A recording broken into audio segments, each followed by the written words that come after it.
A group of employees came into work one day, only to find out that someone had died.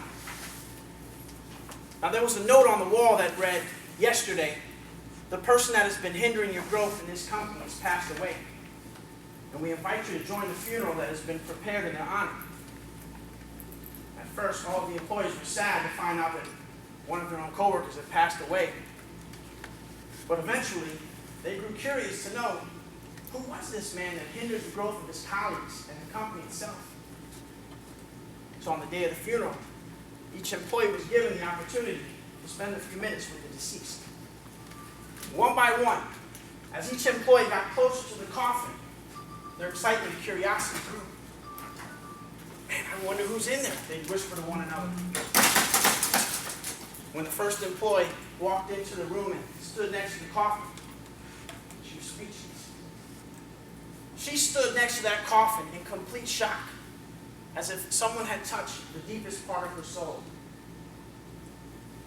There was a mirror inside the coffin. And everyone who looked inside could see themselves. Madam Contest Master, fellow Toastmasters and guests, who do you see when you look into the mirror? So, do you see someone who hinders your growth? Do you see someone that sets limitations? Or do you see someone that is completely unstoppable? The choice is yours, isn't it?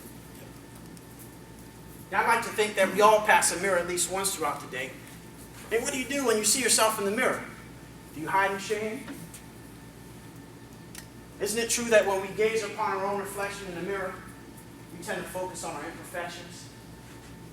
We see our grays, our wrinkles, our aging skin. We focus on parts of our body that we'd like to change with the surgical knife. Guys, we look at our guts. Ladies, you look at your butt, don't you?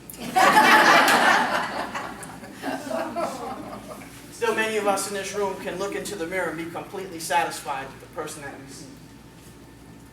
I know when I look into the mirror, depending on whoever I am that day, I might see myself as a dad, or myself as a husband, or whatever job title I happen to have that year. But this one time, when I looked into the mirror, I saw something that I'd never seen before. Ironically, it was the same person I had imagined in my dreams over and over again. And to see him standing there in my home looking at me for the very first time, I felt a sense of relief. Relief because I had searched my entire life for this person. I'd never been able to find him. When I looked into the mirror that day, I saw myself, not as I would be today, but as I would be in the future, as a professional speaker. Now, I gotta be honest with you, Emily, he wasn't smiling at me, but he wasn't frowning either. He was just waiting. And had he spoken to me, I'm sure that's exactly what he would have said. "I'm waiting." And it made me think about who I wanted to be, not in the future, but on that day. Who do you want to be today? Because I guarantee you that there's someone inside of you that you should be, that you know that you'd like to be, but you're not. And one that we shouldn't be, that hurts us and holds us back, that we are. And the only difference between the two is just a matter of choice. You see, because on that day I realized that there were certain actions and daily activities that I needed to be engaged in. Decisions that I needed to be making. And behaviors that I needed to be modeling. That I wasn't. And if you can relate to what I'm telling you today, then you should know that there's probably someone in your home, in your mirror, who's just standing there waiting for you to stop being afraid of failure. Waiting for you to stop second-guessing your abilities. And to stop making excuses for yourself. They're just waiting for you to start to think and act the way that they would, so that you could have what they have.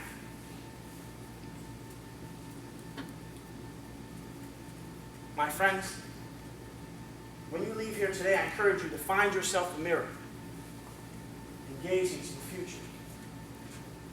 Look into the eyes of the person that you hope to become and start to take action towards becoming that person.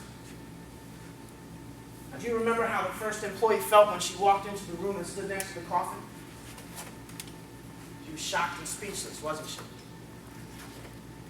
Someone had placed a note next to the mirror. And when she read that note, she began crying. Would you like to know what that note said? Come on, somebody. Yeah. The note said there's only one person in this world that's capable of setting limitations to your growth. And that person, ladies and gentlemen, is you. Be who you want to be. Not later, but now. Be who you want to be. Not tomorrow, but today. Do what you have to do in this moment. Don't let another day go by without you taking action towards fulfilling your dream. Fast can happen at any time. It doesn't matter if you're 16 or 60. Anyone can fulfill their dream. But you have to take action. Will you?